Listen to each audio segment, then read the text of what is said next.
Assalamualaikum warahmatullahi wabarakatuh. Di sini saya akan sedikit menjelaskan tentang bagaimana sih latar belakang kemunduran pendidikan Islam. Nah, jadi pada masa dinasti Abbasiyah, pendidikan Islam dan juga ilmu pengetahuan Islam ini merupakan puncak kejayaannya nih. Nah, terutama di kota Baghdad nih, di mana kota Baghdad memiliki perpustakaan besar dan juga pusat pembelajaran Islam yang berkembang secara pesat. Namun pada abad ke-13, dinasti Abbasiyah di kota Baghdad diserang oleh tentara Mongol. Nah, peristiwa inilah yang menyebabkan kemunduran pendidikan Islam, di mana perpustakaan besar, guru, serta ulama Islam ini dibunuh dan juga terusir. Nah, itulah yang menyebabkan kemunduran pendidikan agama Islam. Terima kasih. Hai teman-teman, perkenalkan nama saya Syarifatul Rofikoh.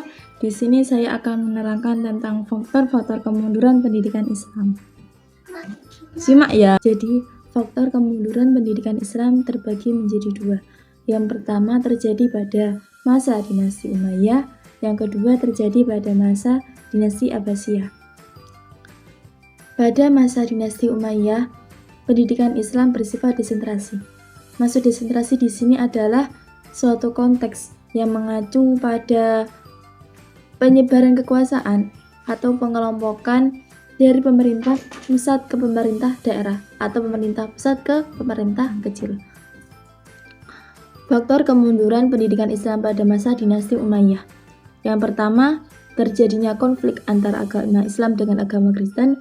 Yang kedua, tidak adanya ideologi pemersatu. Yang ketiga, kesulitan dalam hal ekonomi, di mana pemerintah pada saat itu hanya fokus terhadap proses pembangunan dan pengembangan pendidikan ilmu pengetahuan.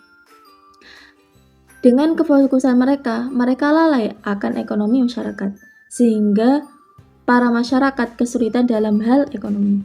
Yang keempat, yaitu keterpencilan sebagai kota Islam, di mana kota Spanyol bagaikan terpencil dalam dunia Islam. Kota Spanyol hanya berjuang sendiri tanpa adanya bantuan negara lain kecuali negara Afrika Utara. Yang selanjutnya adalah dinasti Abbasiyah.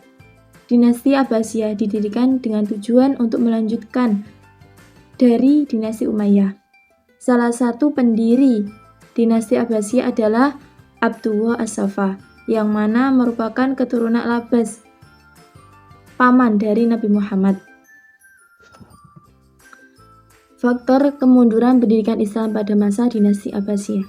Yang pertama, kemewahan hidup dari para penguasa. Jadi pada waktu itu penguasa hidup berfoya-foya, bersenang-senang demi menyenangkan dirinya sendiri, dan mereka tidak mementingkan masyarakat yang sedang ia pimpin. Yang kedua, terjadinya faktor ekologi dan alam. Jadi kondisi tanah dari negara-negara Islam pada waktu itu malah mengalami gersang, sehingga untuk penanaman tumbuhan tidak berhasil. Yang ketiga adalah kemerosotan ekonomi. Jadi pada waktu itu, dengan berdirinya kemerosotan ekonomi, dinasti Abbasiyah juga mengalami kemerosotan dalam penurunan dalam bidang politik.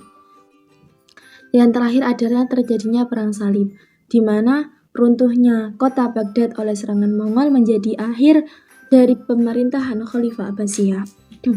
Sekian dari saya, kurang lebihnya saya mohon maaf yang sebesar-besarnya.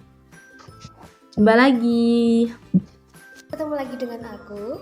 Langsung saja aku bacakan materinya ya.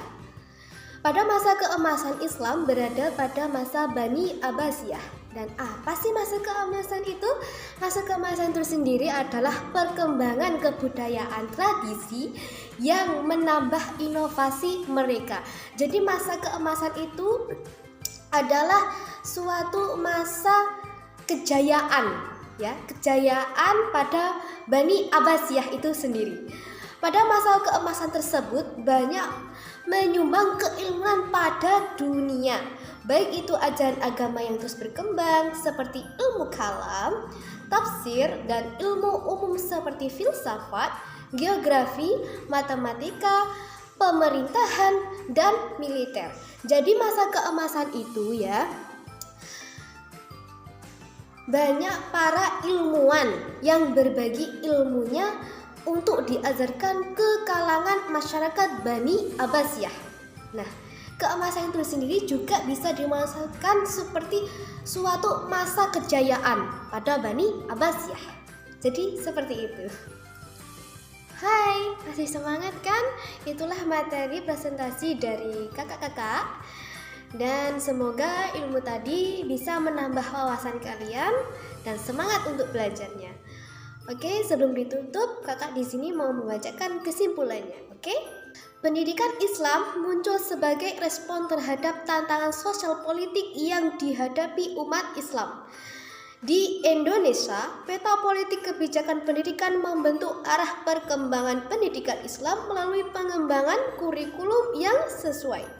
Hal ini menunjukkan dampak politik dan sosial terhadap pendidikan Islam. Dan selain itu, pendidikan Islam pada masa kemunduran juga mencerminkan pengaruh kondisi sosial politik terhadapnya, dengan pentingnya memperhatikan konteks sosial politik saat itu. Politik pendidikan menawarkan ide, wacana, dan transformasi tentang kekuasaan dan kebijakan untuk kepentingan umum, menjadi hasil dari interaksi antara pendidikan, politik, dan sosial dalam sejarah umat Islam.